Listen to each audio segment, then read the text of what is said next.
ಬನ್ನಿ ಹೋಗೋಣ.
ಮಮ್ಮಿ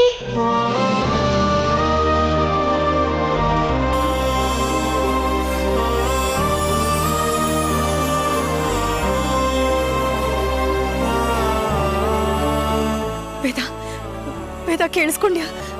ನನ್ನ ಮಗ ನನ್ನ ಚಿರು ಮಮ್ಮಿ ಅಂತ ಕರೆದ. ಕೇಳಿಸ್ಕೊಂಡ್ಯಾ? ಹೌದು ಅದಕ್ಕೆ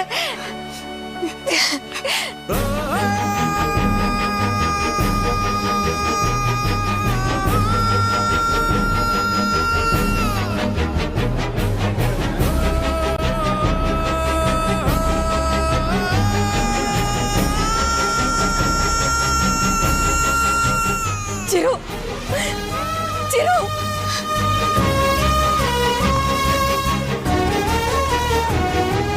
ಮಮ್ಮಿ ಜೊತೆ ಪ್ಲೀಸ್.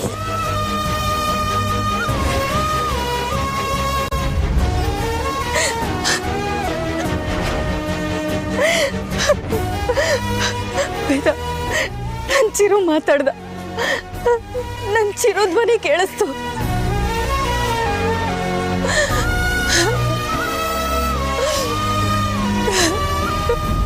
ನಡ್ಸ್ಕೊಡ್ತೀರಾ? ಆಗಲ್ಲ ಅಲ್ವಾ? ನಿಮ್ಮ ಹೃದಯ ತುಂಬೆಲ್ಲ ಆರ್ತಿ ಅಕ್ಕನೇ ಇದ್ದಾರೆ ಅಂತ ನನಗೆ ಗೊತ್ತು. ಆದರೆ ಅದರಲ್ಲಿ ನನಗೆ ಸ್ವಲ್ಪನಾದರೂ ಜಾಗ ಕೊಡಿ. ನಿಮ್ಮ ಸೇವೆ ಮಾಡಿಕೊಂಡು ಎಲ್ಲಾದರೂ ಮೂಲೆಯಲ್ಲಿ ಇರ್ತೀನಿ. ನನಗೆ ಗೊತ್ತು ಅವ್ರಿಗಾಗಿ ಮೀಸಲಿಟ್ಟಿರೋ ಪ್ರೀತಿನ ನಾನು ಕೇಳೋ ತಪ್ಪು ಅಂತ ನನಗೆ ಗೊತ್ತು. ಆದರೆ ಪ್ರೀತಿ ಹಂಚೋದು ಪುಣ್ಯದ ಕೆಲಸ ರೀ. ನಿಮಗೆ ಪುಣ್ಯ ಬರುತ್ತೆ. ನಾನು ನಿಮ್ಮನ್ನ ತುಂಬಾ ಪ್ರೀತಿಸ್ತೀನಿ. ಅದನ್ನ ಹೇಗೆ ನಿರೂಪಿಸ್ಲಿ ಹೇಳಿ?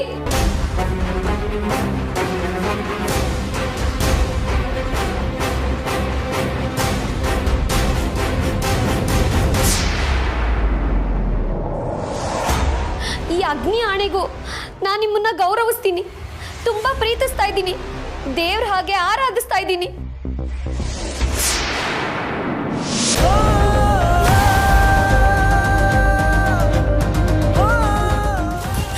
ಏನ್ ಮಾಡ್ತಿದ್ಯಾ ನೀನು? ಏನಾಗಿದೆ ನಿನ್ಗೆ? ಯಾಕಿದ್ರೆ ಹುಚ್ಚುಚ್ಚಾಡ್ತಿದ್ಯಾ? ಹೌದು, ಹುಚ್ಚಿಡ್ದಿದೆ ನನಗೆ. ನಿಮ್ ಹುಚ್ಚಿಡ್ದಿದೆ.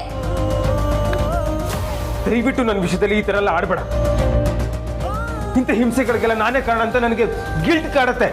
ಸ್ಥಾನ ಕೊಟ್ಟು ಅಧಿಕಾರ ಕೊಡ್ಲಿಲ್ಲ ಅಂದ್ರೆ ಸ್ಥಾನ ವ್ಯರ್ಥ ಅಲ್ವಾ? ಈ ಮನೆಯಲ್ಲಿ ಎಲ್ಲರೂ ಇದ್ದು ನಾನು ಒಂಟಿಯಾಗಿ ಬದುಕ್ತಾ ಇದ್ದೀನಿ. ಅದು ಯಾರಿಗೂ ಅರ್ಥ ಆಗೋದಿಲ್ಲ. ತುಂಬಾ ಕನಸುಗಳನ್ನ ಹೊತ್ಕೊಂಡು ಈ ಮನೆಗೆ ಬಂದೆ. ಆದ್ರೆ ನಾನು ಕಾಣ್ತಾ ಇದ್ದಿದ್ದು ಹಗಲ್ಗನ್ಸು ಅಂತ ಅನ್ಕೊಂಡಿರ್ಲಿಲ್ಲ.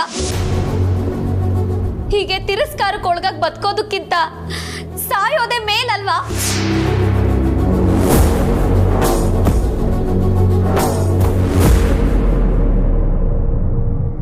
ನನ್ನ ಕಿವಿಗಳೇ ನಂಬಲಿಲ್ಲ. ಅವನ್ ಧ್ವನಿ ಕೇಳಿ ನನಗೆ ಮೈ ರೋಮಾಂಚನ ಆಯ್ತು. ಅದಕ್ಕೆ ಇಂಥ ಪವಾಡಗಳೆಲ್ಲ ನಡೆಯುತ್ತೆ ಅಂತ ಬರೀ ಪುಸ್ತಕದಲ್ಲಿ ಓದಿದ್ದೆ. ಆದ್ರೆ ಇವತ್ತು ನನ್ನ ಕಣ್ಣು ಮುಂದೆನೆ ನಡೆದು ಹೋಯ್ತು. ಚಿರುಗೆ ಮತ್ತೆ ಹುಟ್ಟಿ ಬರೋದಕ್ಕೆ ಎಷ್ಟೊಂದು ಆಸೆ ಇದೆ ಅಂತ ನನಗೀಗ ಗೊತ್ತಾಯ್ತು. ಅದಕ್ಕೆ ಪಾಪ ಚಿರು ಎಷ್ಟೊಂದು ಮಿಸ್ ಮಾಡ್ಕೊಂಡಿದ್ದಾನೆ. ಅವನು ನಿಮ್ ಜೊತೆ ಇರ್ಬೇಕು ಅಂತ ತುಂಬಾ ಹಂಬಲಿಸ್ತಿದ್ದಾನೆ. ಅದಕ್ಕೆ ಅವನ್ ಧ್ವನಿ ಕೇಳಿ ನನಗೆಷ್ಟು ಖುಷಿ ಆಯ್ತು ಗೊತ್ತಾ? ನಾನು ಅದೃಷ್ಟ ಮಾಡಿದ್ದೆ ಅವನ್ ಧ್ವನಿ ಕೇಳೋದಕ್ಕೆ. ನಾನೊಂದು ಮಾತು ಹೇಳ, ಚಿರು ಮತ್ತೆ ನಮ್ಮ ಮನೆಗೆ ಬಂದೇ ಬರ್ತಾನೆ, ಖಂಡಿತವಾಗ್ಲೂ ಬರ್ತಾನೆ. ಅದಕ್ಕೆ ನೀವು ಧೈರ್ಯವಾಗಿರಿ. ಅಣ್ಣನ ಮನ್ಸು ಬದಲಾಗತ್ತೆ. ಚಿರು ಮೇಲಿರೋ ಪ್ರೀತಿ ಅಣ್ಣನ ಮನ್ಸನ್ನ ಬದಲಾಯಿಸುತ್ತೆ. ಈ ಸಮಸ್ಯೆಗಳೆಲ್ಲ ಆದಷ್ಟು ಬೇಗ ದೂರ ಆಗತ್ತೆ, ಅದಕ್ಕೆ ಸರಿ ಹೋಗತ್ತೆ.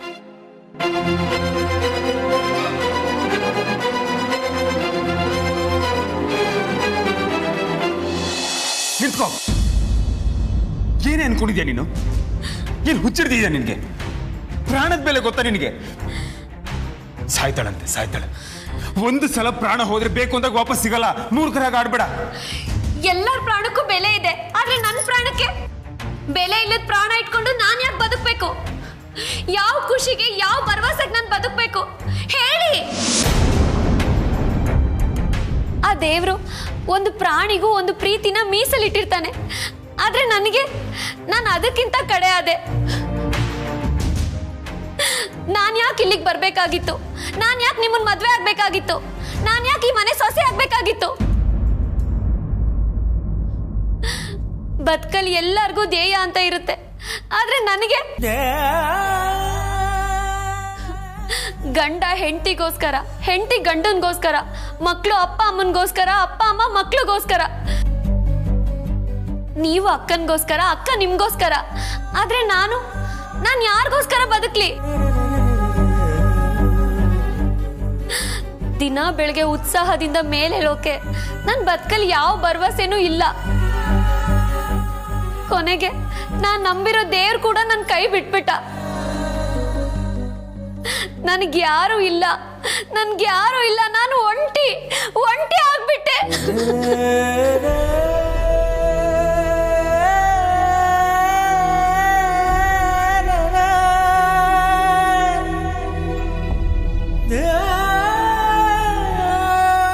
I am sorry. ನನ್ನ ಕ್ಷಮಿಸ್ಬಿಡು. ನಾನೀಗಾಗಲೇ ಒಬ್ಳು ಗಂಡನಾಗಿ ಮತ್ತೆ ಇನ್ನೊಂದ್ಸಲ ನಿನ್ನ ಕುತ್ತಿಗೆಗೆ ತಾಳಿ ಕಟ್ಟಿ ನಿನ್ನ ಜೀವನನ ಹಾಳು ಮಾಡೋದಕ್ಕೆ ನಾನು ಯಾರು?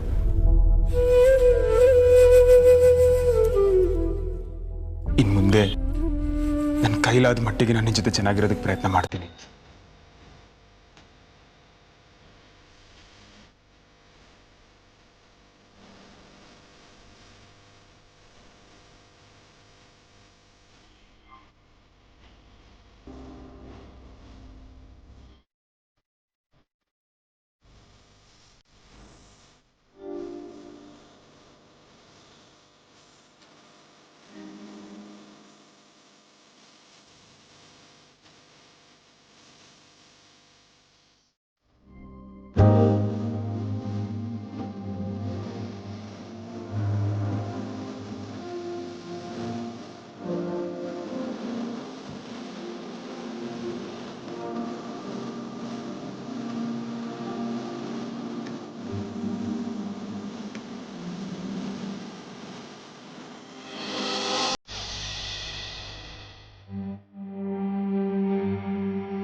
ತುಂಬಾ ನೋವಾಗ್ತಿದ್ಯಾ?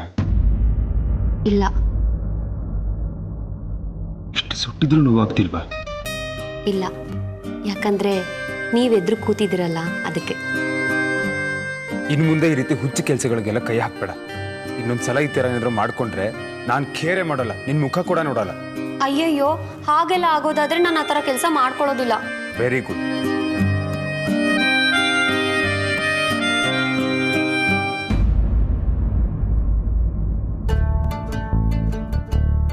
ನಾನೊಂದು ಕೇಳ್ತೀನಿ, ಮಾಡ್ತೀರಾ? ಯಾಕೆ ಹಾಗೆ ನೋಡ್ತಾ ಇದ್ದೀರಾ? ಈ ಸಲ ಏನು ಕೇಳ್ಬಿಡ್ತಾಳೋ ಅಂತನಾ? ಏನು ಕೇಳು? ಮಾಡ್ತೀನಿ ಅಂತ ಹೇಳಿ ಆಮೇಲೆ ಹೇಳ್ತೀನಿ. ನನ್ನ ಕೈಲಿ ಮಾಡೋಕ್ಕಾಗಲಿಲ್ಲ ಅಂದರೆ? ನಿಮ್ಮಿಂದ ಸಾಧ್ಯ ಆಗುತ್ತೆ. ನಿಮ್ಮ ಕರ್ತವ್ಯದ ಕೆಲಸ ಅದು. ಈ ರೀತಿ ಎಲ್ಲ ಮಾತಾಡಿ ನನ್ನ ಇಕ್ಕಟ್ಟಿಗೆ ಸಿಕ್ಕಾಕ್ಸ್ಬೇಡ. ನಿಮ್ಮ ನಿಕ್ಕಟ್ಟಿಗೆ ಸಿಗಾಕ್ಸಿ ನಾನು ಮಜಾ ತಗೋತೀನಿ ಅನ್ಕೊಂಡ್ರಾ? ತುಂಬ ಬೆಲೆ ಬಾಳೋ ಕೆಲಸ ಅದು. ಬೆಲೆ ಬಾಳು ಅಂತದ್ದ? ಹೌದು, ಹೆಣ್ಣಿಗೆ ತುಂಬ ಸಾರ್ಥಕತೆ ಸಿಗೋ ಕೆಲಸ.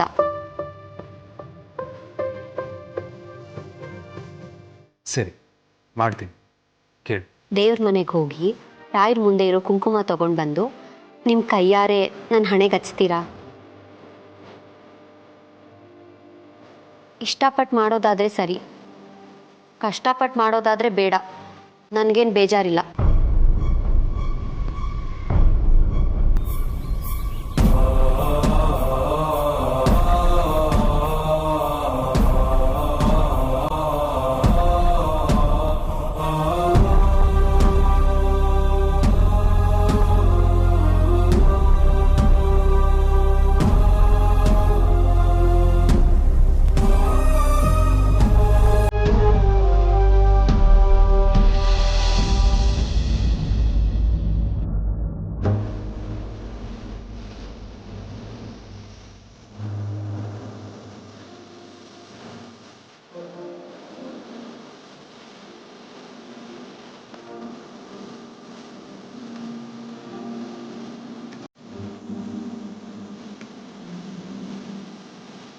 ಉಡುಪಿ ಶ್ರೀಕೃಷ್ಣ ತಿರುಗಿದ್ದು ಕನಕದಾಸರಿಗೆ ದರ್ಶನ ಕೊಡಬೇಕು ಅಂತಲ್ಲ, ಅಂತ ಮಹಾಭಕ್ತನ ದರ್ಶನ ಪಡಿಬೇಕು ಅಂತ.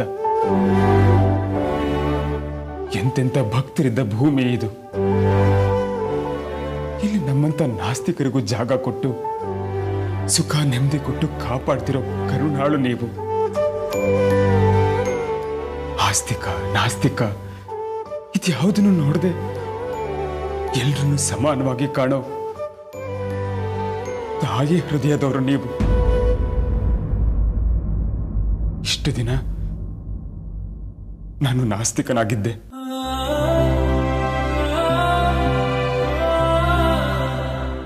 ಇನ್ನು ಮುಂದೆ ಈ ಅಶೋಕ್ ಆಸ್ತಿಕ, ಸದಾ ನಿಮ್ಮ ಸೇವೆ ಮಾಡೋ ಸೇವಕ.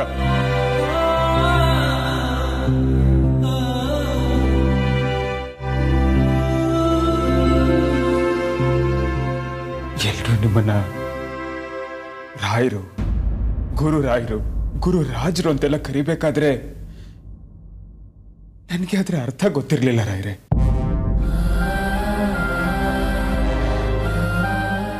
ಮನುಕುಲದ ಭಕ್ತರಿಗೆ ನೀವು ರಾಜ ಅನ್ನೋದು ನನಗೆ ಗೊತ್ತಿರಲಿಲ್ಲ. ಭೂಮಿ ಮೇಲೆ ಮನುಷ್ಯ ಬದುಕೋದಕ್ಕೆ ನಂಬಿಕೆ, ಆತ್ಮಸ್ಥೈರ್ಯ, ಶ್ರದ್ಧೆ, ಪ್ರೀತಿ, ವಾತ್ಸಲ್ಯ ಬರೀ ಇವುಗಳಿದ್ರೆ ಸಾಕು. ದೇವರು ಅನ್ನೋ ಅಂಶವೇ ಶೂನ್ಯ ಅಂತ ಅನ್ಕೊಂಡಿದ್ದೆ ನಾನು. ಆದ್ರೆ ಅದೆಲ್ಲದಕ್ಕೂ ಗುರು ನೀವು ಅನ್ನೋದು ಈಗ ನನ್ನ ಅರಿವಿಗೆ ಬರ್ತಾ ಇದೆ. ಕಷ್ಟಗಳು ಬಂದಾಗ ಬೆನ್ನೆಲುಬಾಗಿ ನಿಲ್ಲೋದು ದೇವರು ಮಾತ್ರ ಅನ್ನೋದು ನನಗೆ ಈಗ ಅರ್ಥ ಆಗ್ತಿದೆ. ಆದ್ರೆ ತುಂಬಾ ಪ್ರೀತಿ ಮಾಡೋರ್ನ ಯಾಕೆ ದೂರ ಮಾಡ್ತೀರ ರಾಯ್ರೆ? ಪ್ರೀತಿ ಪರೀಕ್ಷೆ ಮಾಡೋದಕ್ಕ?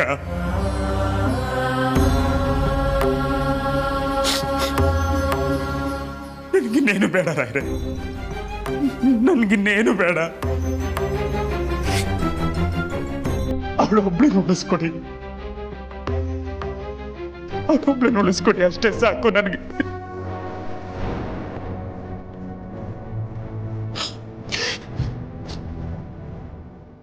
ಆರ್ತಿ ಏನಾದ್ರೂ ಬದುಕೊಳ್ಳೋದ್ರೆ ನಾನು ಪಾದಯಾತ್ರೆಯಲ್ಲಿ ಮಂತ್ರಾಲಯಕ್ಕೆ ಬರ್ತೀನಿ. ಇದು ನಾನು ನಿಮಗೆ ಕೊಡ್ತಿರೋ ಭಾಷೆ, ಇದು ನನ್ನ ಹರಕೆ.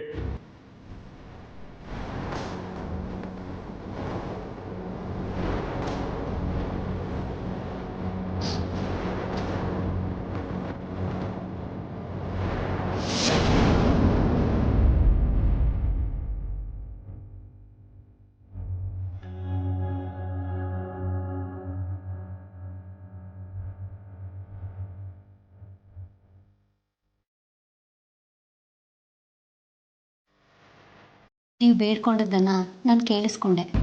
ನಿಮ್ಮ ಆಸೆಯಂತೆ ಅಕ್ಕ ಬದುಕು ಬರಲಿ. ನೀವು ಇವತ್ತಿಂದ ಆ ರಾಯರನ್ನ ನಂಬ್ತಿದ್ದೀರ.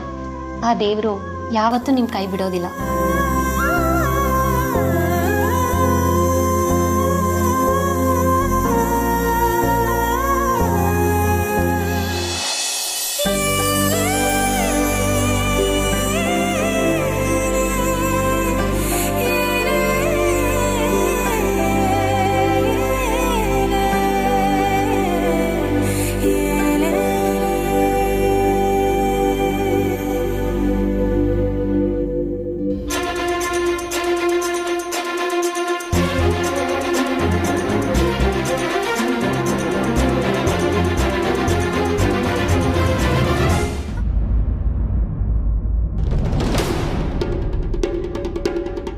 ಇಷ್ಟು ದಿನ ಇಲ್ದಿದ್ದ ಆಸ್ತಿ ಕತೆ ಈಗ ಉಕ್ಕಿ ಉಕ್ಕಿ ಅರಿತಾ ಇದೆ. ಹರಕೆ ಕಟ್ಕೋತಾರಂತೆ, ಕಾಲ್ನಡ್ಗೆಲಿ ಮಂತ್ರಾಲಯಕ್ಕೆ ಹೋಗ್ತಾರಂತೆ. ಏನ್ ಇವ್ರು ಟಾಮ್ ಅಂಡ್ ಜೆರಿ ಅಂತ ಅನ್ಕೊಂಡ್ಬಿಟ್ಟಿದ್ದಾರೆ. ಎಷ್ಟೇ ಕಚ್ಚಾಡಿದ್ರು ದೂರ ಮಾತ್ರ ಆಗ್ತಾ ಇಲ್ಲ. ಪ್ರಿಯಾ, ನೀನ್ ಇಲ್ಲಿದ್ಯಾ? ನಾನು ನಿನ್ಗೋಸ್ಕರ ಮನೆಯೆಲ್ಲ ಹುಡುಕಾಡ್ತಿದ್ದೆ. ಇಲ್ಲಿ ನಿಂತ್ಕೊಂಡು ಏನ್ ಮಾಡ್ತಿದ್ಯಾ? ಸ್ವಲ್ಪ ತಲೆನೋವ್ರಿ, ಅದಕ್ಕೆ ಇಲ್ಲಿ ಬಂದೆ. ತಲೆನೋವು ಅಂತ ಯಾರಾದ್ರೂ ಬಂದು ಗಾಳಿ ನಿಲ್ತಾರ? ರೂಮಲ್ಲಿ ಹೋಗಿ ರೆಸ್ಟ್ ಮಾಡ್ಬೇಕು ತಾನೆ. ಇದು ರೆಸ್ಟ್ ಮಾಡಿದ್ರೆ ಹೋಗೋದಲ್ಲ, ಚೆನ್ನಾಗಿ ತಲೆ ಕೆಡಿಸ್ಕೊಂಡ್ರೆ ಹೋಗೋದು. ತಲೆ ಕೆಡಿಸ್ಕೊಂಡ್ರೇನಾ? ಅದು ಏನಿಲ್ಲ ಬಿಡಿ, ಏನೇನೋ ಯೋಚನೆಗಳು ಬರುತ್ತೆ. ಏನಾಯ್ತು ಅಂತ ಹೇಳು. ಅದು ಇವತ್ತು ಪೂರ್ತಿ ನಿಮ್ಮ ಸಮಯ ಹಾಳಾಗೋಯ್ತಲ್ಲ ಅಂತ ಯೋಚನೆ ಮಾಡ್ತಿದ್ದೆ. ಬೆಳಗ್ಗೆ ಹಾಗನ್ನಿಸ್ತಾ ಇತ್ತು, ಆದ್ರೆ ಈಗ ಹಾಗನ್ನಿಸ್ತಿಲ್ಲ. ಹೌದಾ? ಮನೇಲಿದ್ದಿದ್ರಿಂದ ಹೊಸ ಹೊಸ ವಿಷಯಗಳನ್ನ ತಿಳ್ಕೊಂಡಂಗಾಯ್ತು. ಅಡ್ಗೆ ಮಾಡಿದ ಅನುಭವ ಸಿಕ್ತು. ಅಡ್ಗೆ ಅಂತಿದ್ದಂಗೆ ನೆನಪಾಯ್ತು. ಈಗ ಬಂದೆ. ರೀ, ಎಲ್ಲಿಗೆ ಹೋಗ್ತಿದ್ದೀರಾ? 5 ನಿಮಿಷ ಬರ್ತಿದ್ದೀರೋ, ಸರ್ಪ್ರೈಸ್.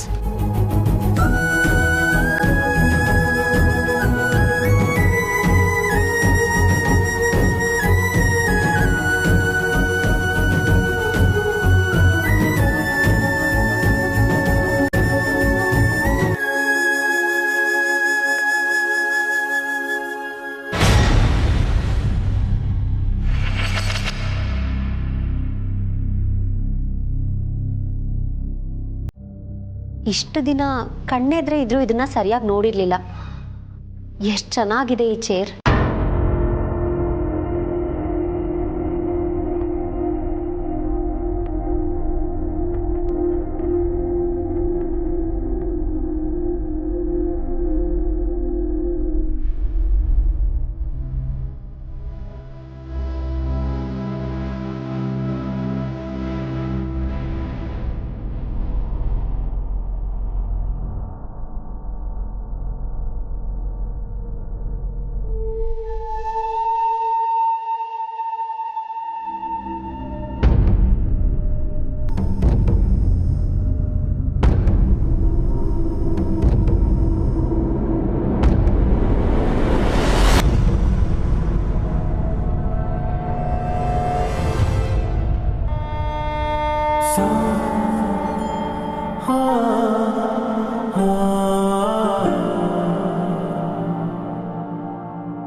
da da da